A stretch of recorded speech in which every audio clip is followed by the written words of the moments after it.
ప్రభు అయిన యేసుక్రీస్తు నామములో మీకు అందరికి వందనాలు తెలియజేస్తున్నాను. మరి ఈరోజు మనము రోమా పత్రిక గురించి మనం అధ్యయనం చేస్తా ఉన్నాం. మొదటి అధ్యాయము 16 నుంచి 17 వచనాలు. దీన్ని ఆధారం చేసుకొని మనము పాఠం యొక్క పేరును తెలియపరుచుకుందాం. సువార్త యొక్క శక్తి మరియు సందేశం. ప్రియులారా, ఇప్పుడు మనం రోమా పత్రిక యొక్క మొత్తం గ్రంథానికే ముఖ్య ఇతివృత్తంగా చాలా మంది భావించే విషయానికి వచ్చాం. ఈ 2 వచనాలలో పౌలు సువార్త యొక్క సారాన్ని మరియు రక్షణకు పునాదిని సంగ్రహంగా తెలియజేశాడు. ఈ పత్రికలో తర్వాత వచ్చే ప్రతిదీ ఇక్కడ పరిచయం చేయబడిన దానిని మరింత విస్తరిస్తుంది. ఈ వచనాలు రోమా పత్రికకే కాక క్రైస్తవత్వానికే కేంద్ర బిందువులు. మనం ఈ 2 వచనాలను స్పష్టంగా అర్థం చేసుకుంటే సువార్తను సరిగా అర్థం చేసుకోగలుగుతాము. పౌలు ఇలా అంటున్నాడు, సువార్తను గూర్చి నేను సిగ్గుపడను. ఎందుకనగా విశ్వసించు ప్రతి వానికి అది రక్షణ కలగచేయు దేవుని శక్తి అయి ఉన్నది. ఏలైనగా నీతిమంతుడు విశ్వాసం ద్వారా జీవించునని వ్రాయబడినట్లుగా దాని యందు దేవుని నీతి విశ్వాసం నుండి విశ్వాసమునకు బయలుపరచబడినది. ఈ ప్రకటనలో పౌలు తన ధైర్యాన్ని, స్వార్థ స్వభావాన్ని, దాని పరిధిని మరియు రక్షణ మార్గాన్ని వెల్లడిస్తున్నాడు.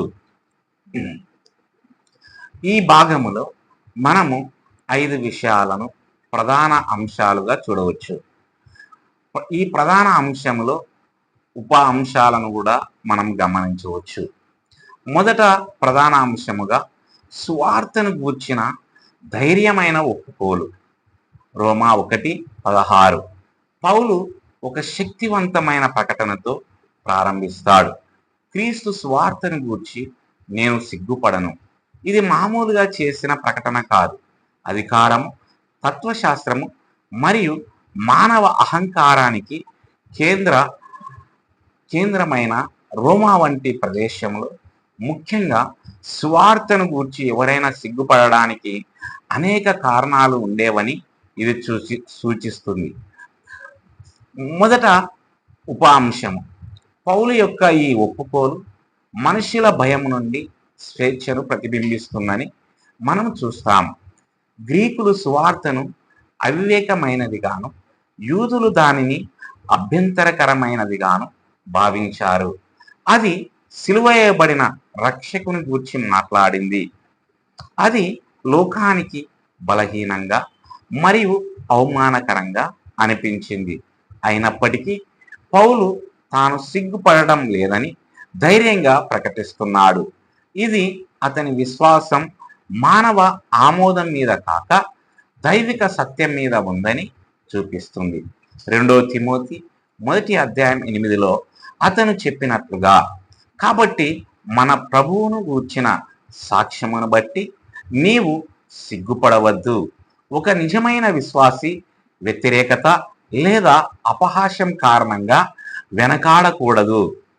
2వ ఉప అంశం. అతని ఒప్పుకోలు ఆ సందేశం పైనే ఉన్న విశ్వాసాన్ని వెల్లడిస్తుందని మనము చూస్తాము. పౌలు సిగ్గుపడడం లేదు, ఎందుకంటే స్వార్థ నిజంగా ఏమిటో అతనికి తెలుసు. ఒక వ్యక్తి స్వార్థ యొక్క విలువను మరియు సత్యాన్ని పూర్తిగా అర్థం చేసుకున్నప్పుడు సిగ్గు తొలగిపోతుంది. సిగ్గు తరచుగా అపార్థము లేదా దృఢ విశ్వాసం లేకపోవడం వల్ల వస్తుంది. కానీ సువార్త ప్రపంచంలోనే గొప్ప సందేశమని పౌలు దృఢంగా నమ్ముతున్నాడు. 3వ ఉప అంశం. అతని ఒప్పుకోలు క్రీస్తుతో బహిరంగంగా ఏకీభవించాలని పిలుపునిస్తుందని మనము చూస్తాము. నేను సిగ్గుపడను అని చెప్పడం అంటే సువార్తతో బహిరంగంగా ఏకీభవించడమే. మార్కు 8:38 యేసు స్వయంగా ఇలా అన్నారు, తనను గూర్చి సిగ్గుపడే వారిని గూర్చి ఆయన కూడా సిగ్గుపడతాడు. అందువల్ల ప్రతి విశ్వాసి ఇలా ప్రశ్నించుకోవాలి, నేను క్రీస్తుతో బహిరంగంగా ఏకీభవిస్తున్నానా, లేక కొన్ని పరిస్థితులలో నా విశ్వాసాన్ని దాస్తున్నానా? నిజమైన విశ్వాసం మౌనంగా ఉండదు. రెండవ ప్రధాన అంశం సువార్త యొక్క దైవిక శక్తి. రోమా 1:16.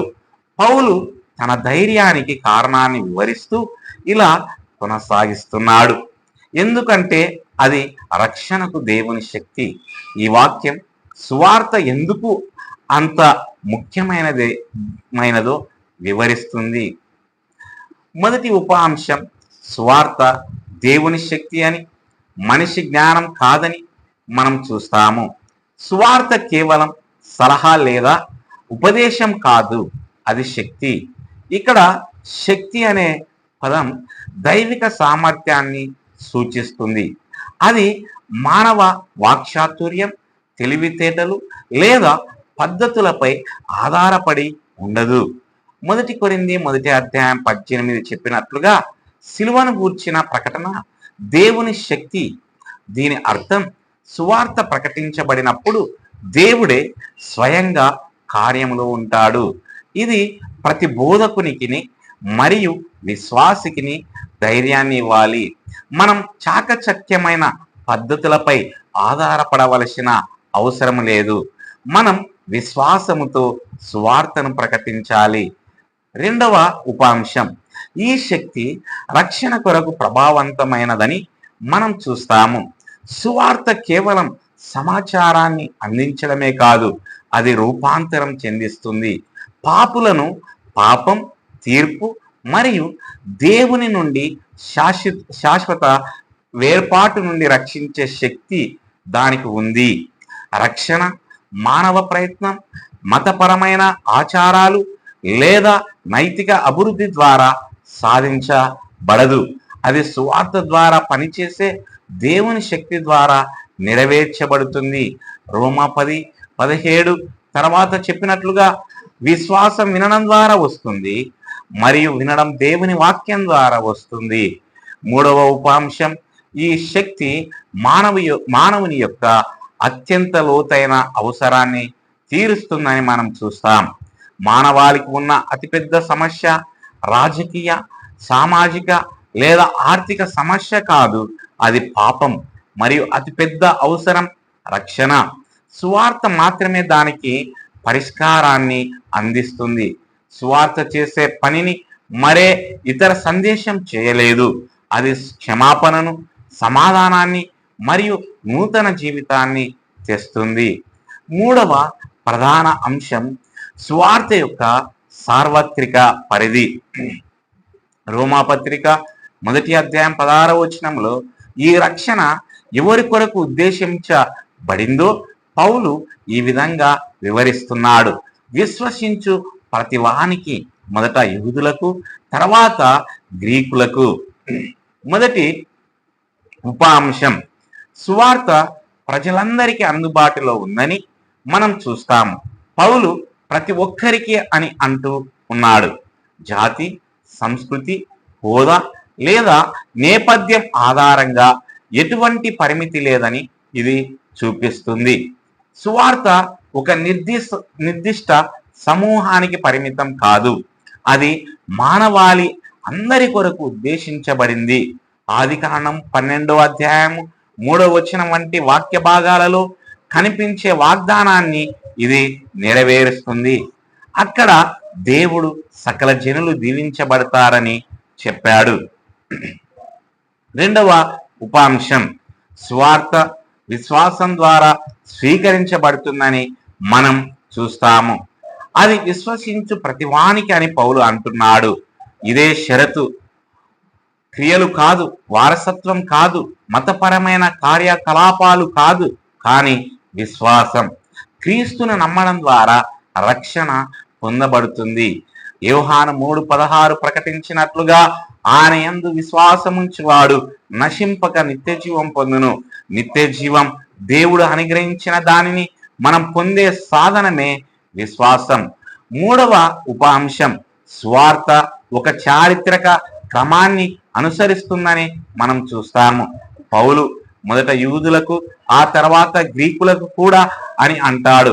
దీని అర్థం యూదులు ఎక్కువ ప్రాముఖ్యత కలవారని కాదు, కానీ దేవుని ప్రణాళిక మొదట వారి ద్వారానే వెల్లడి చేయబడింది.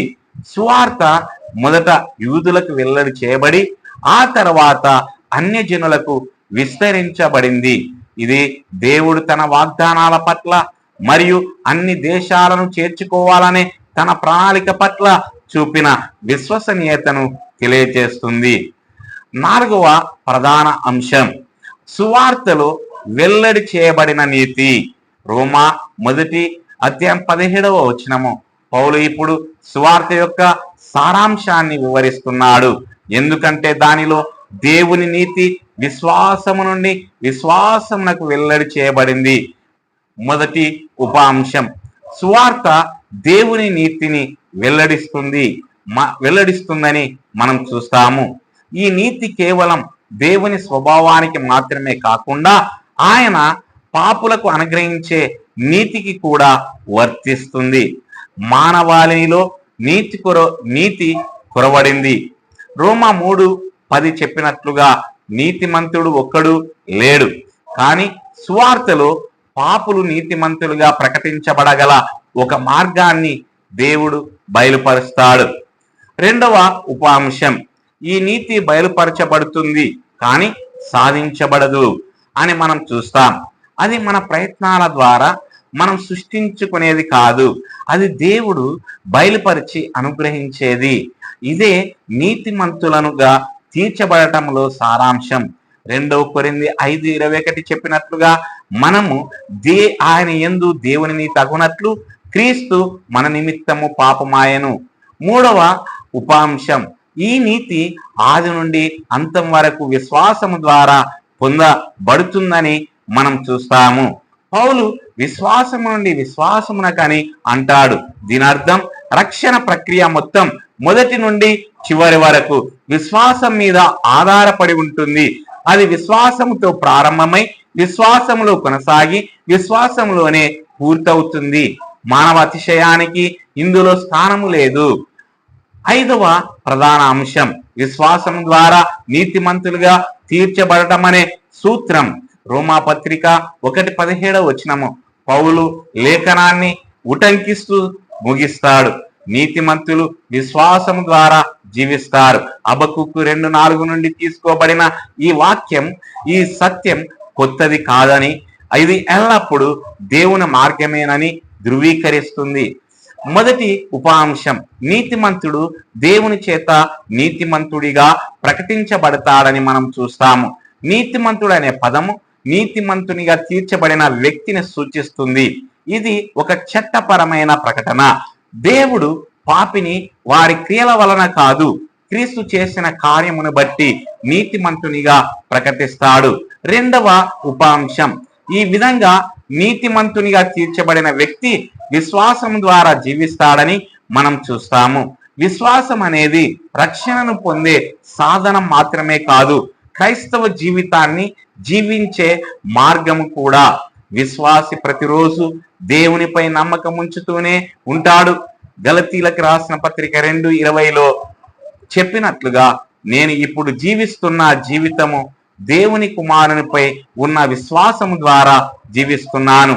మూడవ ఉప అంశము ఈ సూత్రం మార్పు లేనిదని మనం చూస్తాం. పాత నిబంధన నుండి కొత్త నిబంధన వరకు రక్షణ మార్గం ఎల్లప్పుడూ విశ్వాసము ద్వారానే ఉంది. పాత నిబంధనలో ప్రజలు క్రియల ద్వారా రక్షింపబడ్డారనే ఆలోచనను ఇది నాశనం చేస్తుంది. రక్షణ ఎల్లప్పుడూ విశ్వాసం ద్వారా కృపచేతనే లభించింది. ముగింపు. ప్రియులారా, ఈ 2 వచనాల్లో మనం స్వార్థ యొక్క గొప్పతనాన్ని చూస్తాము. ఇది మనం సిగ్గుపడకూడని సందేశం. ఇది రక్షణను తెచ్చే దేవుని శక్తి. ఇది విశ్వసించే వారి అందరికీ అందుబాటులో ఉంది. ఇది దేవుని నీతిని వెల్లడిస్తుంది మరియు నీతిమంతులు విశ్వాసం ద్వారా జీవిస్తారని అది ప్రకటిస్తుంది. ఇప్పుడు మనం మనల్ని మనం పరీక్షించుకోవాలి. మన విశ్వాసములో మనం ధైర్యంగా ఉన్నామా, లేక కొన్ని పరిస్థితులలో సిగ్గుపడుతున్నామా? మనం సువార్త శక్తిని నమ్ముతున్నామా, లేక మానవ పద్ధతులపై ఆధారపడుతున్నామా? రక్షణ కోసం మనం క్రీస్తును నిజంగా విశ్వసించామా, లేక మన క్రియలను నమ్ముతున్నామా? మనం ప్రతిదినం విశ్వాసంతో జీవిస్తున్నామా?